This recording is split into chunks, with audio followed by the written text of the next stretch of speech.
الحمدللہ رب العالمین والصلاة والسلام علی سید الانبیاء والمرسلین وعلی آلہ واصحابہ اجمعین اما بعد فاعوذ باللہ من الشیطان الرجیم بسم اللہ الرحمن الرحیم حامیم والکتاب المبین انا انزلناہ فی لیلۃ مبارکۃ انا کنا منذرین فیہا یفرق کل امر حکیم امرا من عندنا انا کنا مرسلین رحمتا من ربک انہ هو السمیع العلیم رب السماوات والارض وما بینہما ان کنتم موقنین لا الہ الا هو یحیی ویمیت ربکم ورب آبائکم الاولین صدق اللہ مولانا العلی العظیم وصدق رسولہ النبی الأمی الکریم ونحن علی ذلک لمن الشاہدین والشاکرین والحمدللہ رب العالمین۔ واجب الاحترام سامعین ذی احتشام، آج کی اس جمعۃ المبارک کی بابرکت علمی اور یمن و سعادت سے معمور مجلس مبارکہ میں آپ کے سامنے اس احقر اور فقیر نے 25ویں پارے کی سورہ الدخان کی ابتدائی آیات خطبے کے اندر تلاوت کرنے کا شرف حاصل کیا ہے۔ انہی آیات مقدسہ کے معنی، مفہوم، مراد اور ترجمہ عرض کرنے کے بعد آج آنے والی رات کے متعلق چند ایک گزارشات آپ حضرات کے سامنے عرض کرنے کی جسارت کروں گا۔ سب سے پہلے ان آیات مقدسہ کا ترجمہ سماعت فرمائیے۔ یہ سورہ الدخان شروع ہو رہی ہے دو حروف سے، اور وہ دونوں حروف مقطعات قرآنیہ کہلاتے ہیں۔ جیسے کہ آپ نے سورہ البقرہ شریف کے آغاز کے اندر دیکھا ہوگا کہ وہ کوئی پورا لفظ اور پورا جملہ نہیں ہے، بلکہ الف، لام اور میم حروف مقطعات قرآنیہ الگ الگ حروف جو ہیں ان کے ساتھ اس صورت پاک کا آغاز کیا گیا ہے۔ کئی اور متعدد صورتیں ایسی ہیں جن کے اندر اللہ کریم نے یہی انداز اور اسلوب اور منہج اور پیٹرن استعمال فرمایا ہے، اور ان کا آغاز بھی اللہ کریم نے کسی جملے کے ساتھ نہیں کیا، بلکہ اللہ کریم نے ان صورتوں کا آغاز حروف کے ساتھ کیا ہے۔ علماء کرام نے اس کے اندر ایک وجہ بڑی خوبصورت بیان کی ہے، وہ بھی چلتے چلتے عرض کر دیتا ہوں کہ حروف مقطعات کے ساتھ اللہ کریم نے جن کا معنی اور مفہوم اللہ اور اللہ کے رسول کے علاوہ کسی کو معلوم نہیں ہے، تو یہ انداز کیوں اپنایا؟ بڑی ہی پیاری وجہ بیان کی۔ فرماتے ہیں کہ اللہ کریم کا ارادہ اور اللہ کریم کی منشا یہ ہے کہ بندے میرے ہر حکم کو، میرے ہر لفظ کو، میرے ہر جملے کو، میرے ہر حرف کو مانیں، ان پہ یقین کریں، خواہ وہ لفظ اور وہ حرف ان کی سمجھ میں آئے یا ان کی سمجھ میں نہ آئے، اس کا کوئی معنی ان کی لغت میں ہو یا اس کا معنی ان کی لغت میں نہ ہو۔ میں دنیا کو اللہ کریم فرماتے ہیں میں دنیا کو یہ دکھانا چاہتا ہوں کہ میں اگر پورا جملہ لکھتا ہوں اور جملہ ارشاد فرماتا ہوں، اس کا معنی ان کے لوگوں کے ذہن کے اندر آ جاتا ہے، ان کی عقلیں اسے تسلیم کر دیتی ہیں، وہ انڈرسٹوڈ کر جاتے ہیں، اس کے باوجود مانتے ہیں۔ اور اگر میں کوئی لفظ نہیں بلکہ حرف بیان فرما دیتا ہوں اور اسے میں کہتا ہوں کہ یہ میرے قرآن کا اور میرے کلام کا حصہ ہے، وہ لغت کے اندر اس حرف کا معنی تلاش کرتے ہیں، انہیں نہیں ملتا، پھر بھی وہ کہتے ہیں یہی بھی ہمارے رب کا کلام ہے۔ گویا کہ اللہ کے کلام کو سمجھنے میں، اس ماننے میں اس بات کا دخل نہیں ہے کہ وہ یقیناً آپ کے ذہن میں، آپ کی عقل میں، آپ کی دانست میں، آپ کے علم میں اور آپ کی فہم میں، آپ کی فراست میں آئے۔ اللہ کریم فرماتا نہیں، اس کے ساتھ غرض نہیں ہے تمہاری عقل میں آئے تب مانو اور تمہاری عقل میں نہ آئے تب مانو۔ تو الحمدللہ سورہ فاتحہ شریف پڑھی اور اس کے بعد اسی سورہ پاک کا آغاز ہوا سورہ البقرہ، اس کا آغاز ہوا الف لام میم سے۔ ہم نے مانا الف بھی حق ہے، لام بھی حق ہے، میم بھی حق ہے، اس کے معنی کا کوئی نہیں کسی کو پتا، لیکن یقین ہے۔ اور اس یقین کے ساتھ ایک اور بات یہ نشین رہنی چاہیے کہ سرور کائنات صلی اللہ علیہ وآلہ وسلم نے ارشاد فرمایا، جس وقت تم الف لام میم پڑھتے ہو مت سمجھنا کہ تم نے ایک لفظ پڑھا ہے اس کے بدلے میں تمہیں 10 نیکیاں ملے گی۔ فرمایا نہیں، تم الف پڑھو گے 10 نیکیاں ملے گی، لام پڑھو گے 10 نیکیاں ملیں گی، میم پڑھو گے 10 نیکیاں عطا ہوں گے۔ ایک ایک حرف کے بدلے میں دنیا کے اندر کوئی اور ایسی کتاب ہے، کوئی اور ایسی کتاب نہیں جس کا اتنا معیار بلند ہو کہ اس کا ایک حرف پڑھا جائے تو 10 نیکیاں عطا ہوں۔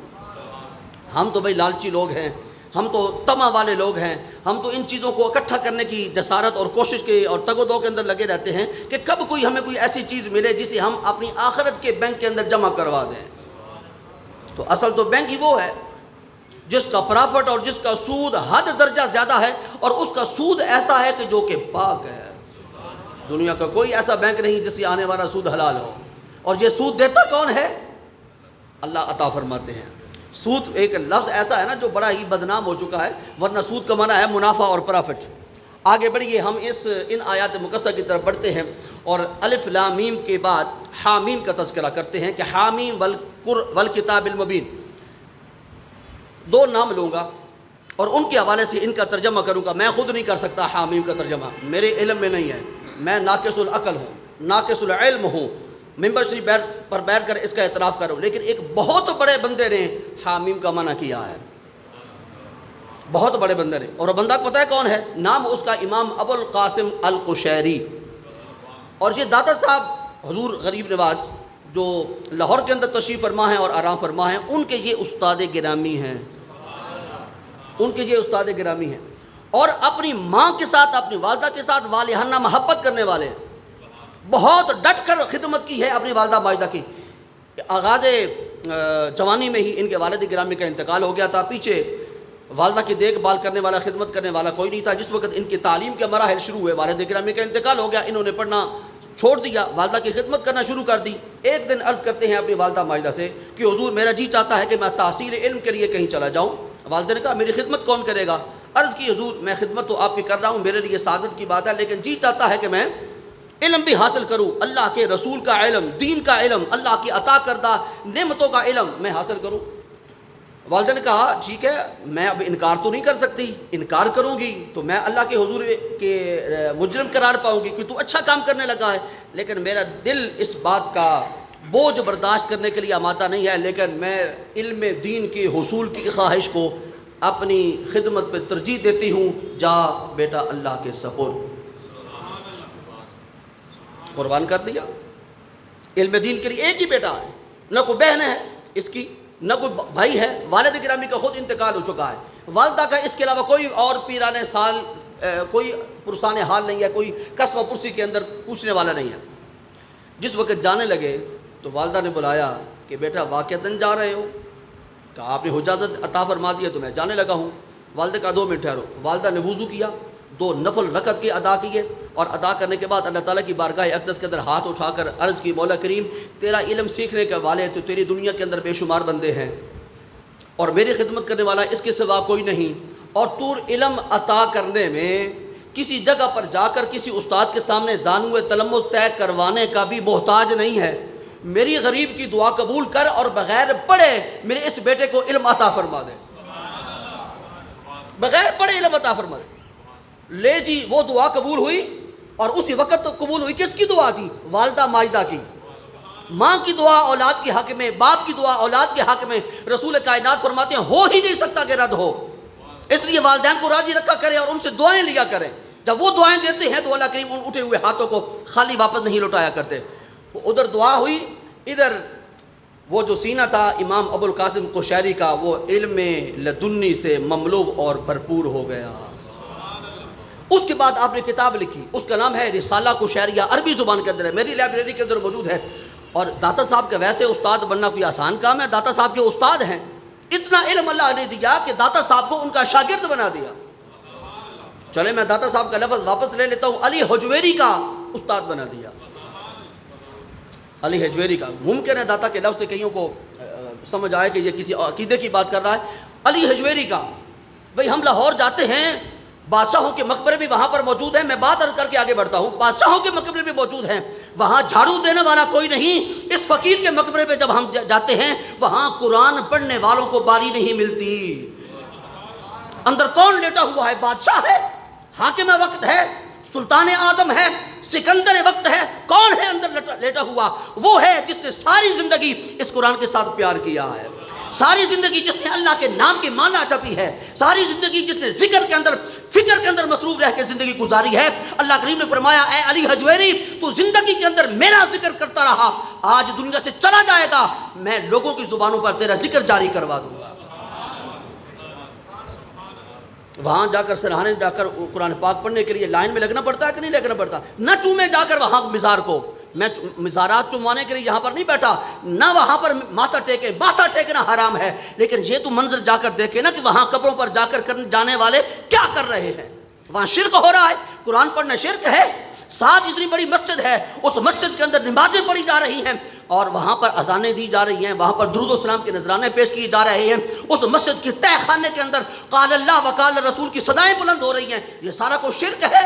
ہاں جہاں پر ماتھے ٹیکے جاتے ہیں، جہاں پر مزارات کا طواف کیا جاتا ہے، جہاں پر چڑھاوے چڑھائے جاتے ہیں، جہاں پر بت اس قبر پر نذرانے پیش کیے جاتے ہیں، حرام ہے، حرام ہے، حرام ہے۔ اور جس مزار پر جا کر کوئی فاتحہ خوانی کے لیے ہاتھ اٹھا دیتا ہے، قرآن پاک پڑھنے لگ جاتا ہے، میں کیسے کہہ دوں کہ وہاں پر شرک ہو رہا ہے؟ یہ شرک کے مراکز نہیں ہیں، انہی مزارات والوں نے توحید کا درس دیا ہے، انہیں نے نہیں مقام رسالت اور مقام نبوت کو سمجھایا ہے۔ تو یہ ہیں امام کشاری رحمۃ اللہ تعالی علیہ، جنہوں نے اس حامیم کا ترجمہ کیا ہے، حروف مقطعات قرآنیہ کا انہوں نے ترجمہ کیا، اور ترجمہ بڑے مزے کا ہے، آپ کے بھی فائدے کا ہے، میرے بھی فائدے کا ہے۔ وہ اگر امام کشاری اس کا ترجمہ نہ فرماتے، میں کبھی آپ کے سامنے بیان نہ کرتا۔ وہ فرماتے ہیں ہاں یہ اشارہ ہے اللہ کے حق کی طرف۔ اللہ کے دو باتیں اس کے اندر فرمائی، ایک تو یہ کہ یہ ہاں اس بات پر دلیل ہے کہ اللہ ہی حق ہے۔ بس اب مجھے سمجھ آئے گی کہ آپ سمجھ رہے ہیں تو میں آگے بڑھوں گا، نہیں تو بریک لگا دوں گا۔ اللہ ہی حق ہے کہ نہیں؟ اور جو اس کی طرف سے ملتا ہے وہ حق ہے، اس لیے تیرا میرا ایمان برحق ہے۔ تو حق کا معنی کیا ہے؟ اللہ حق ہے۔ دوسرا اس کا معنی بیان کرتے ہوئے فرماتے ہیں اللہ کا حق اللہ کے بندوں پر ہے۔ اللہ کا حق اللہ کے بندوں پہ ہے، یہ حق کا معنی ہے۔ اور حضور اس کا میم کا معنی کیا ہے؟ فرمایا میم کا معنی یہ ہے کہ جس وقت بندے اللہ کا حق پہچان کر حق کو ادا کریں، پھر اللہ کا حق ہے کہ اللہ اپنے بندوں سے محبت کرے۔ جی ایک معنی، دو معنی ادھر بیان ہوئے تھے، دو معنی یہاں پر بیان کروں گا۔ اللہ کا یہ حق، اور اللہ کریم نے جی اپنے ذمہ کرم پہ حق لے رکھا ہے۔ اللہ کریم نے اپنے ذمہ کرم پہ مخلوق کے ساتھ محبت اور پیار کرنے کا حق پیار کرتا ہے کہ نہیں کرتا اللہ بندے سے؟ جی وہ تو کافروں سے بھی پیار کرتا ہے۔ بھئی کافر سے کیا پیار ہے؟ مشرک کے ساتھ اللہ کا کیا پیار ہے؟ وہ اللہ کا شرک کرتے ہیں، اللہ کی ذات کے وجود کا انکار کرتے ہیں، اس کے باوجود اللہ انہیں جلد عذاب میں مبتلا نہیں فرماتا، ڈھیل دے دیتا ہے، مہلت دے دیتا ہے۔ یہ اس کا بندے کے ساتھ پیار ہے۔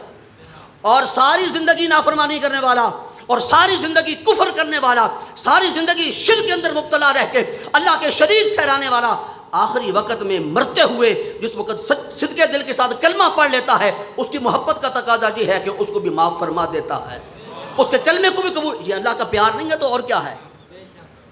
کہنا چاہیے، اللہ کو فرمانا چاہیے کہ بھائی اپنی پوری زندگی دیکھ، تیری کتاب حیات کے ایک ایک ورگ پر گناہ ہی گناہ ہیں، شرک ہی شرک ہیں، کفر ہی کفر ہیں۔ اس وقت تو مرنے لگا ہے، مجھے پتا ہے اس کے بعد تیرے پاس کوئی مہلت نہیں ہے، کوئی چانس نہیں ہے، تو اس کے بعد اعمال صالحہ بجا نہیں لا سکے گا، میں تیری توبہ کو قبول نہیں کرتا۔ وہ کہتا ہے میں تو در توبہ وا کر کے بیٹھا ہوں، تو میرے دروازے پہ آئے گا چل کے، میری رحمت دوڑ کر تیرا استقبال فرمائے گی، دوڑ کر استقبال کرتا ہے۔ من تقرب الی شبرا تقربت الیہ ذراعا ومن تقرب الی ذراعا تقربت الیہ باعا ومن اتانی یمشی اتیتہ ہرولۃ۔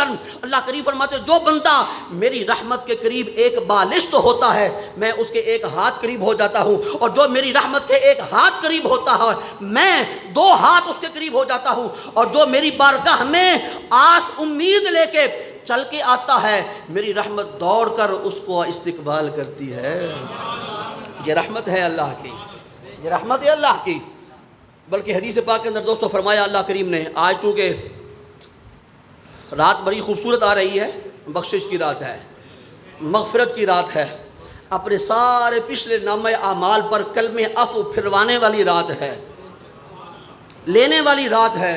او بھائی میں آپ کو بتاؤں، یہاں سڑک کے اوپر سے ایک بندہ گزر رہا ہو اور وہ مفلس ہو، کلاش ہو، تنگ دست ہو، غریب ہو، فاقہ کش ہو، اس کے اوپر جسم کے اوپر کوئی لباس موجود نہ ہو، وہ گزرتا ہوا یہاں سے آواز لگائے، اے سخیو میں غریب ہوں، میرا لباس بھی پھٹا ہوا، میرا معدہ بھی خالی، میرے گھر کے اندر جھونپنا تک موجود نہیں ہے، اگر تمہیں اللہ کی توفیق ہے تو مجھے کچھ دے دو۔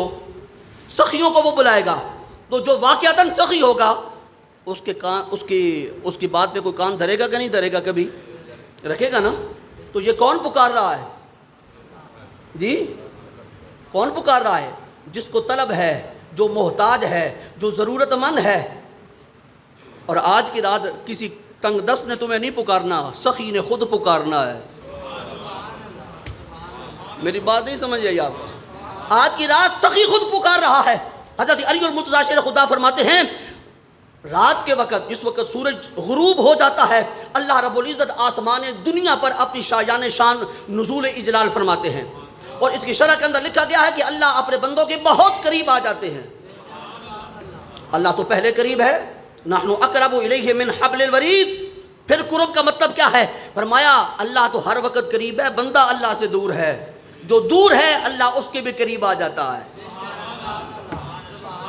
آج کی رات جو دور ہے نا بندہ اللہ سے، اس کے بھی قریب آ جاتا ہے، اور اس کے قریب آ کر پتہ کیا کہتا ہے؟ علی المرتضیٰ حدیث پاک کے اندر فرماتے ہیں کہ سرکار دو عالم نے ارشاد فرمایا، اللہ کریم 3 بار ندا دیتے ہیں، اور یہ ندا سورج کے غروب ہونے سے لے کے سورج کے طلوع تک جاری و ساری رہتی ہے۔ اللہ کریم اپنی زبان اقدس سے، جو اس کی شایان شان ہے، بندے کو مخاطب کر کے کہتے ہیں، حل من مستغفرن،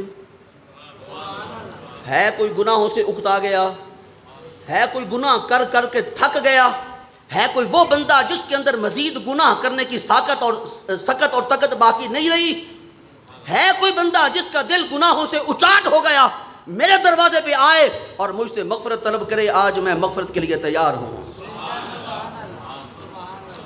آج مغفرت کا اعلان کرنے کے لیے تیار ہوں۔ یہ کون کہہ رہا ہے؟ محتاج کہہ رہا ہے؟ نہیں، محتاج الہ کہہ رہا ہے جی، غنی عن العالمین کہہ رہا ہے، بے پرواہ کہہ رہا ہے، لاپرواہ نہیں کہہ رہا۔ یہ بھی بڑا پیارا جملہ آپ کو دیا ہے، اللہ بے پرواہ ضرور ہے، لاپرواہ نہیں ہے۔ لاپرواہی اور بے پرواہی میں زمین آسمان کا فرق ہے۔ تو میں ہم لاپرواہ ہیں، اللہ بے پرواہ ہے۔ اور ایک اور جملہ دے دوں، جملہ نہیں، یہ عقیدے کی جان ہے، وہ بے پرواہ ہو کر سب سے زیادہ اپنے بندوں کی پرواہ کرنے والا ہے۔ بے پرواہ ہو، یہ تو اس کی بے پرواہی ہے کہ اپنے بندوں کی پرواہ فرمانے والا ہے۔ کون نگرانی کرتا ہے جس وقت تو سو جاتا ہے؟ کون محافظ ہے تیرا جس وقت تو خواب خرگوش کے مزے لوٹ رہا ہوتا ہے؟ پانی کے اندر پیاس بجھانے کی صلاحیت کس نے رکھی؟ اللہ کے علاوہ کوئی ہے؟ ایک بیماری ہے جس کو مرض استسقاء کہتے ہیں، مرض استسقاء۔ مرض استسقاء کا مریض دریا پر بیٹھ کر پورا دریا بھی پی جائے اس کی پیاس نہیں بجھتی جی۔ تو ایک گلاس پی کے سیراب ہو جاتا ہے، اس کے لیے دریا کے اندر سیلابی کا سامان موجود نہیں ہے، تیرے لیے ایک گلاس کے اندر ہے۔ یہ نعمت کس نے تجھے عطا کی؟ ان اصبح ماؤکم غورا فمن یاتیکم بماء معین۔ سورہ ملک کا اختتام ہو رہا ہے، اللہ کریم فرماتے ہیں یہ جو تو پانی نوش کرتا ہے، پیتا ہے اور مشام میں جہاں کو معطر کرتا ہے، اسے اگر میں زمین کے اندر کھینچ کر روک لوں، تیرے پاس کوئی مشینری ہے زمین سے باہر لے کے آ سکے؟ یہ آپ کے پاکستان کے اندر تھل کا علاقہ ہے، پانی وہاں پہ موجود ہے، 400 فٹ کا بور کر لیں، 700 فٹ کا بور کر لیں، پانی دستیاب نہیں ہو گیا، اللہ نے کھینچ رکھا ہے، اللہ نے پانی کو روک رکھا ہے، تو تجھے تو وافر مقدار میں عطا ہوتا ہے۔ یہ نعمتیں کون دیتا ہے؟ تو وہ پھر بے پرواہ ہے۔ اگر اس کی یہ بے پرواہی ہے تو جس وقت وہ تیری میری پرواہ فرمانے پہ آئے گا تو پھر تیرا میرا سٹیٹس کیا ہوگا؟ اللہ اکبر۔ تو حامیم، ہا کا معنی اللہ کا حق بندوں پر، اور میم کا معنی اللہ کی محبت۔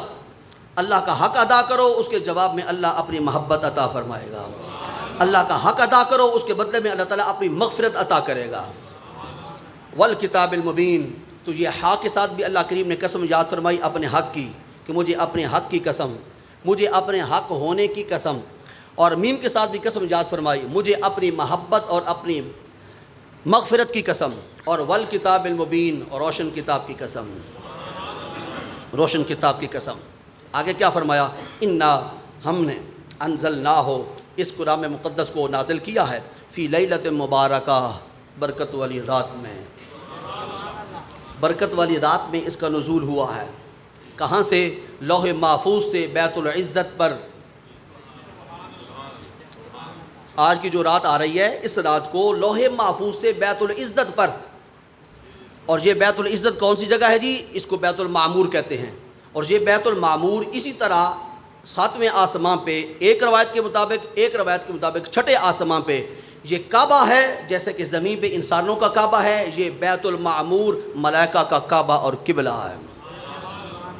لوح محفوظ سے اس پہ اتارا، اور اس جگہ سے پھر 23 سال کے برعرصے میں نجمن فنجمن تھوڑا تھوڑا کر کے رسول کریم کے قلب اطہر پہ اس کا نزول فرمایا۔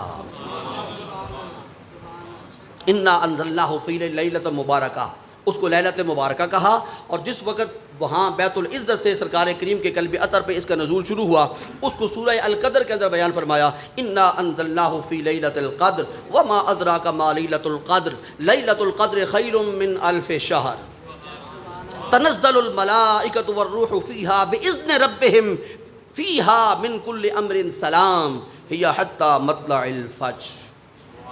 انا انزلناہ فی لیلۃ مبارکہ۔ اب ان دو راتوں کے اندر تھوڑا سا لائٹ سا فرق بھی عرض کر دوں۔ اللہ کرے آپ کو یہ دونوں آیات قرآن پاک دیکھ کر پڑھنے کی سعادت نصیب ہو، اور اس کے معنی اور مفاہیم کو کسی بہت اعلیٰ مفسر کی تفسیر سے پڑھنے کی توفیق نصیب ہو۔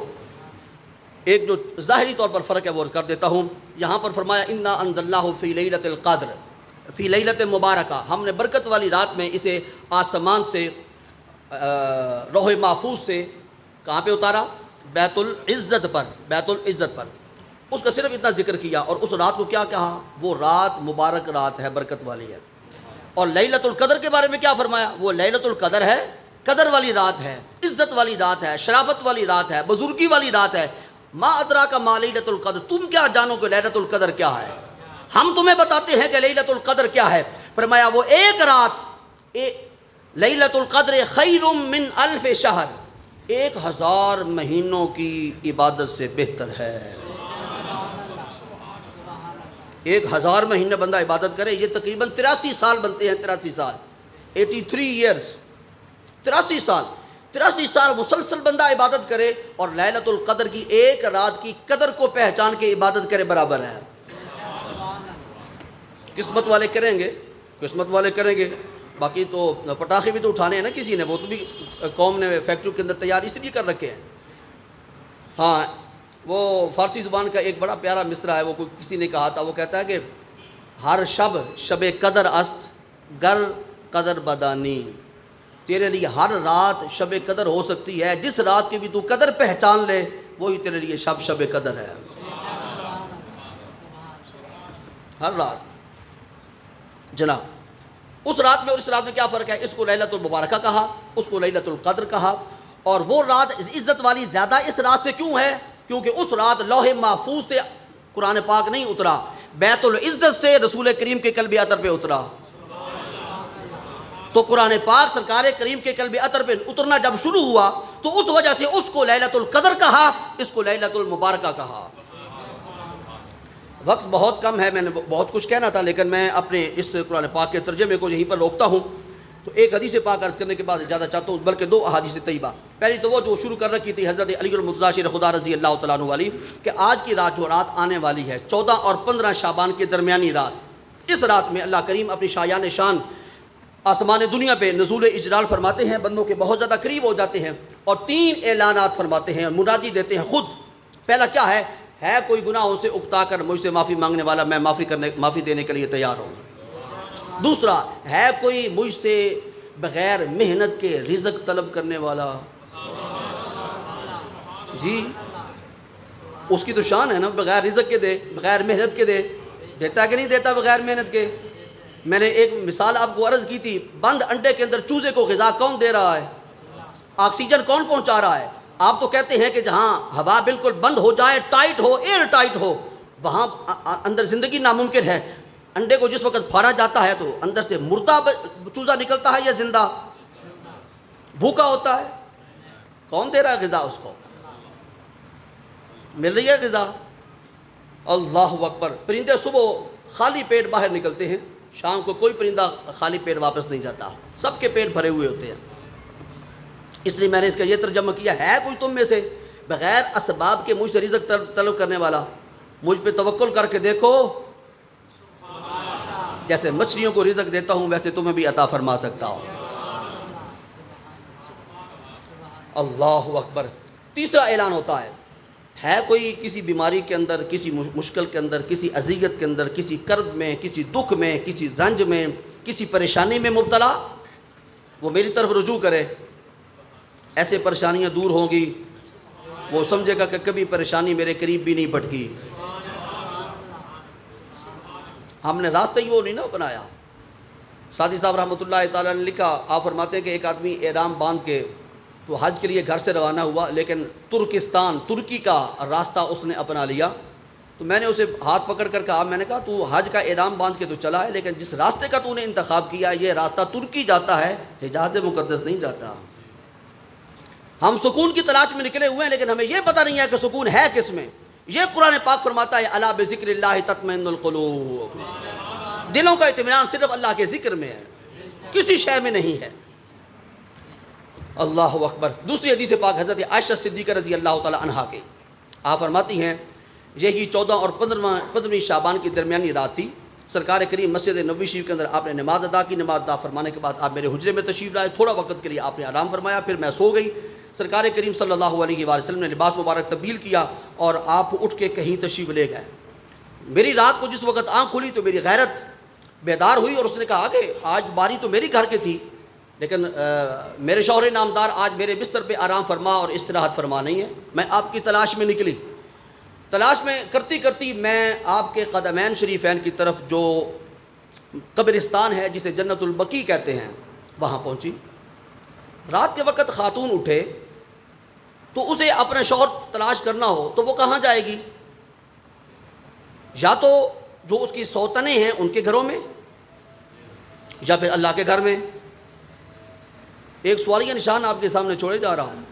آج عائشہ صدیقہ کی سوتنیں تھیں، اس لیے تو غیرت آئی کہ آپ کہاں گئے. تو کہاں جانا چاہیے خاتون کو؟ یا تو سوتنوں کے دروازے کھٹکھٹانا چاہیے کہ میرے شوہر اندر تو نہیں ہے، یا پھر اللہ کے گھر میں آ کے تلاش کرنا چاہیے کہ میرے شوہر کو اللہ کی عبادت کا بڑا ذوق اور شوق ہے، یہاں ہوں گے. لیکن عائشہ صدیقہ فرماتی ہیں نہ میں مسجد میں گئی، نہ ازواج مطہرات کے حجرے جا کر میں نے ان کے دروازے کھٹکھٹائے. میری خوشبو رہنمائی کرتی گئی اور میں جنت البقیع میں پہنچی. راستے مہکتے ہوئے بتاتے ہیں تو میں جہاں سے گزر جاتے ہیں پسینے کی بدبو ہوتی ہے. ان کا پسینہ بھی خوشبودار تھا، ان کا پسینہ مبارک بھی. ادھر پہنچی تو میں نے دیکھا کہ سرکار کریم کا سر اقدس زمین پہ ہے. اچھا اب یہ قبرستان کا انتخاب کیوں ہوا؟ عبادت کے لیے مسجد میں جانا چاہیے یا قبرستان میں؟ تو سرکار کیوں تشریف لے کے گئے؟ آپ کیوں تشریف لے گئے؟ قبرستان کے اندر جانا تو حرام ہے. ہمیں منبر بیان کرتا ہے کہ قبروں پہ جانا حرام. تو پھر کیا کریم سرکار دو عالم صلی اللہ علیہ وسلم اس لیے وہاں تشریف لے کے گئے تھے کہ میں قبرستان پہ جاؤں گا 15 اور 14 شعبان کی درمیانی رات کو تو میری امت میرے نقش قدم پہ چلتے ہوئے میری سنت کو ادا کرنے کے لیے آئے گی، تو کیا وہ شرک میں مبتلا ہوگی؟ رسول کائنات نے فرمایا قبرستان میں جایا کرو، اس لیے کہ قبریں تمہیں آخرت کی یاد دلائیں گے، تمہیں پتہ ہوگا کہ یہ ہمارے گھر ہیں. جیسے اپنے گھروں کو آراستہ پیراستہ کرتے ہو، ایسے ہی جو قبر اصلی گھر ہے اس کو بھی آراستہ پیراستہ کرو. اور اس کو آراستہ پیراستہ کرنے کے لیے کیا ہے؟ نمازیں مکمل ہونی چاہیے، روزے مکمل ہونے چاہیے، حج فرض ہے تو مکمل ہونا چاہیے، اور زکوٰۃ ادا کی ہوئی ہو، توحید پہ کامل یقین ہو، شرک کا شائبہ تک بندے کے پاس موجود نہ ہو. تو کریم آقا نے اپنی نماز سے فراغت کے بعد میری طرف مخاطب ہو کے فرمایا عائشہ تیرے دل کے اندر یہ خیال ہوگا. اب یہ جملہ بھی بڑا پیارا ہے، اس پہ مجھے کم از کم 15 منٹ چاہیے کہ میں بیان کروں. عائشہ صدیقہ سے مخاطب ہو کے فرمایا عائشہ تیرا خیال ہوگا کہ اللہ نے اور اللہ کے رسول نے تیرے حق میں زیادتی کی ہے. اب اللہ یہاں کدھر سے آ گیا؟ اللہ کو یہاں پر ذکر کرنے کا مطلب کیا تھا؟ اس لیے میں نے کہا اس حدیث پاک کے اس جملے پر مجھے کم از کم جرا کرنے کی اور گفتگو کرنے کی اور ڈیبیٹ کرنے کے لیے 15 منٹ کی ضرورت ہے. جملہ عرض کر دیتا ہوں، اس کے بعد مرضی ہے تو اس کو قبول کیجئے گا، مرضی ہے تو اسے میرے پاس واپس سپورٹ کر دیجیے کہ میرے پاس تو یہ ایک قیمتی انمول موتی ہے جو میں سپورٹ کرنے لگا ہوں. تیرا میرا فعل ہوتا ہے، اللہ کے رسول کا فعل رسول اللہ کا تنہا نہیں ہوتا، وہ اللہ کا بھی فعل ہوتا ہے. کسی کو یقین نہ آئے تو اس قرآن پاک کو اٹھا لے. رسول کائنات صلی اللہ علیہ وسلم نے مکہ مکرمہ کی سرزمین پہ خود جھک کر نیچے سے کنکریاں اٹھائی تھیں اور اپنے دشمنوں کے اوپر پھینکی تھی. قرآن پاک گواہ ہے، قرآن پاک نے کہا ما رمیتا اذ رمیتا ولکن اللہ رما.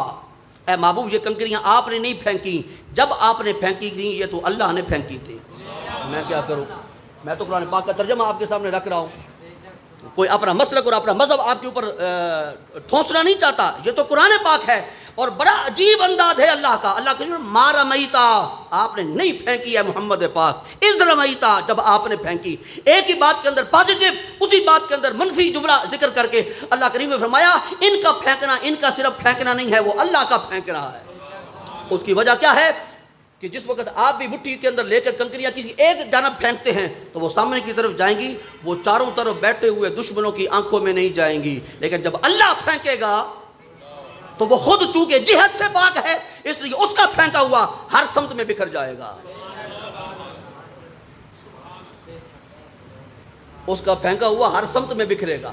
بکھرا کہ نا بکھرا، وہ تو محاصرہ کر کے بیٹھے ہوئے تھے 40 بدبخت، اور ہر ایک کی آنکھ کے اندر کنکریاں گئیں اور سرکار کریم ان کے پاس سے گزر گئے. ان کو پتہ بھی نہ چلا کہ ہمارے پاس تو کوئی گزرا ہے. نور جب گزرتا ہے تو بشر کو پتہ نہیں چلتا. تو سرکار کریم نے فرمایا کیا تو یہ سوچ رہی ہے کہ اللہ کے رسول نے تیرے حق میں زیادتی کی ہے؟ آج کی رات جبریل امین میرے پاس آئی ہیں، میں تیرے کمرے کے اندر آرام فرما تھا.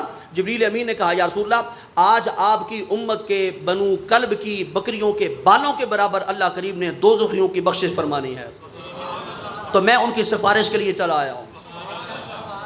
میں ان کی سفارش کے لیے، ایک بکری کے بال نہیں گنے جا سکتے.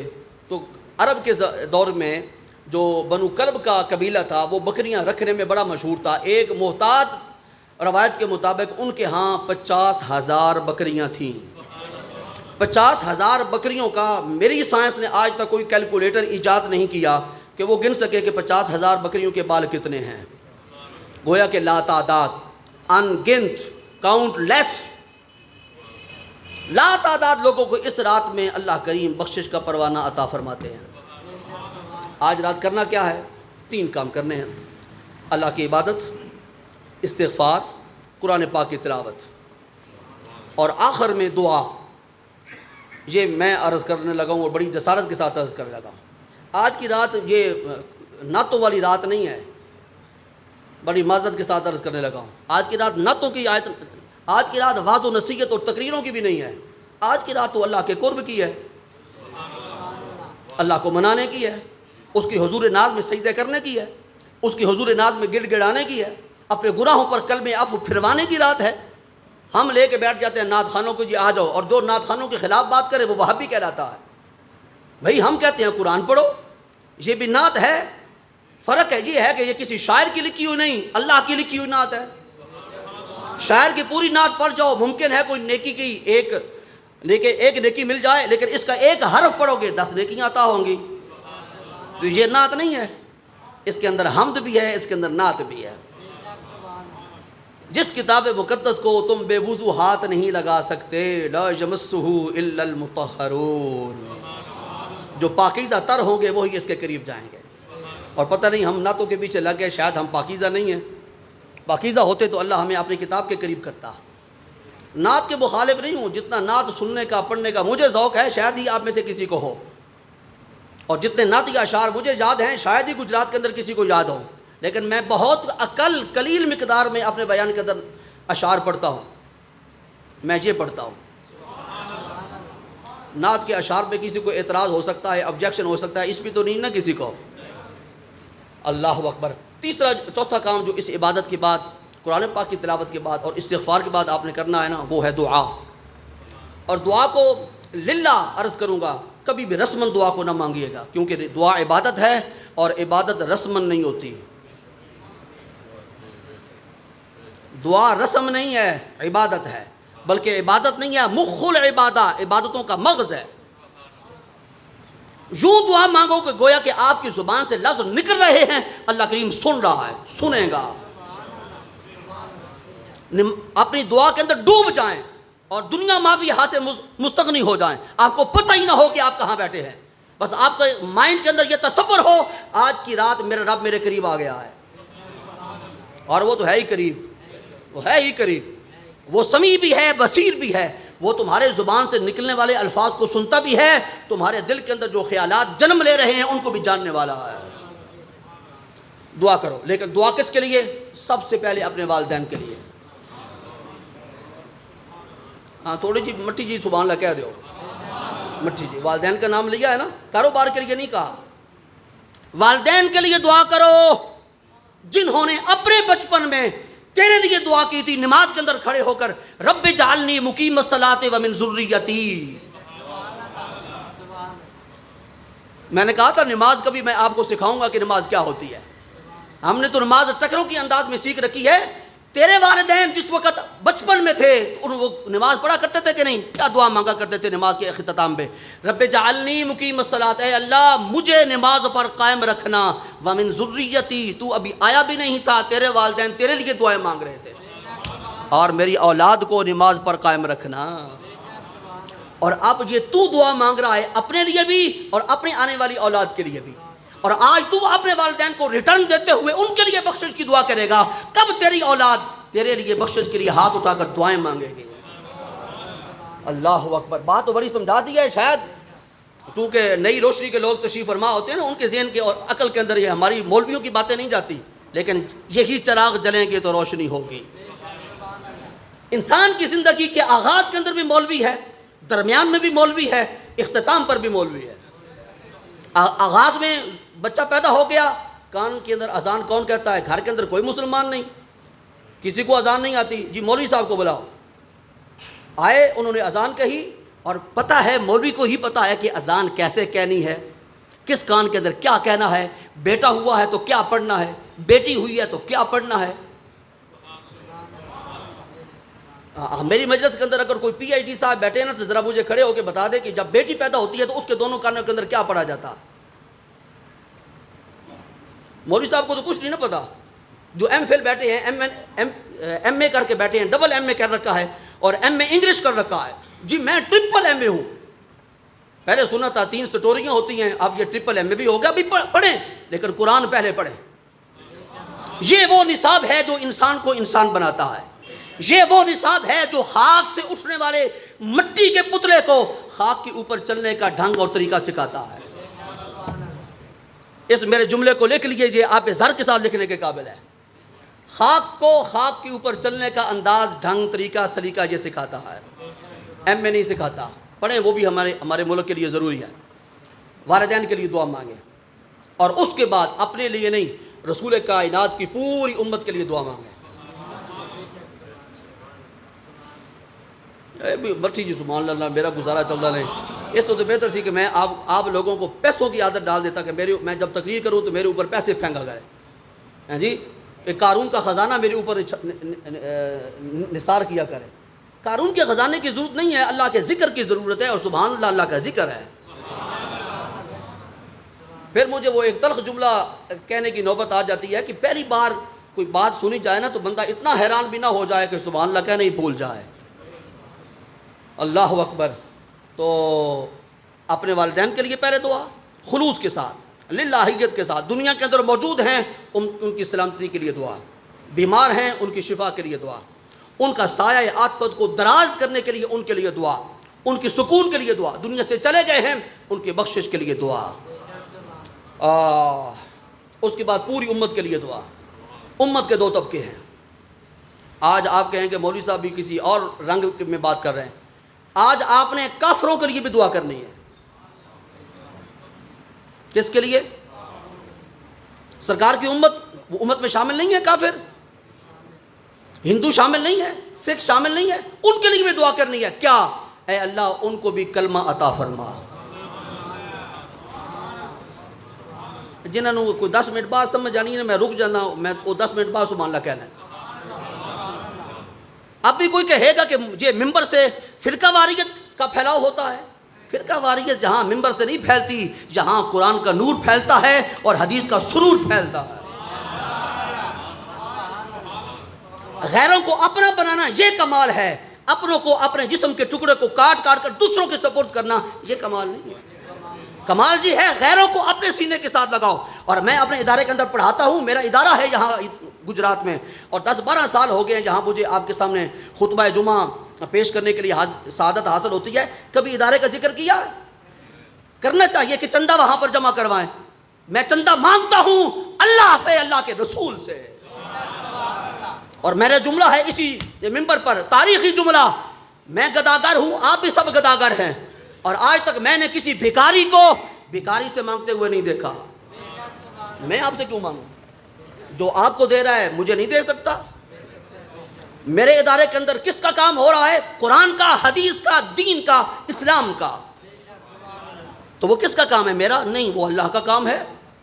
اسباب مہیا کرنا اس کے کام ہے، وہاں پڑھنے والے بچوں کی خدمت کرنا کرانا اس کی ذمہ داری ہے، میری ذمہ داری نہیں ہے۔ میں روزی رزاق نہیں ہوں، روزی رزاق اللہ ہے۔ اور الحمدللہ پورے گجرات میں بڑی ذمہ داری کے ساتھ بات کہہ رہا ہوں، آج تک کسی کے سامنے کمر روم والوں کا ہاتھ نہیں پھیلا، نہ پھیلے گا، اور ہماری کوئی ضرورت باقی نہیں ہے، ہر ضرورت اللہ پوری فرما رہا ہے۔ لاکھوں میں بل آتے ہیں ہمارے، ہم نے کبھی نہیں رویا۔ روتے ہیں راتوں کو اللہ کے حضور ناز میں، صبح اٹھتے ہیں تو لاکھ روپے یا 1.5 لاکھ روپے بجلی کا بل ہوتا ہے، اس کا انتظام ہوا پڑا ہوتا ہے، بلکہ بل آنے سے پہلے ہمارے پاس پیسے موجود ہوتے ہیں ادارے کے۔ ایسے ہی بندے روتے رہتے ہیں، جی میں نے مدرسہ بنایا ہوا، جی مولوی صاحب آپ خدمت کیجئے، چودھری صاحب آپ خدمت کیجئے گا، یہ فلانے صاحب ہیں ان کی بڑی دکان ہے آپ خدمت۔ بندہ کیا کر سکتا ہے؟ بندے کے پاس ہے کیا؟ جو خود بینک سے سود لے کے اپنے گھر کا کچن چلا رہا ہے، وہ تیرا مدرسہ چلائے گا؟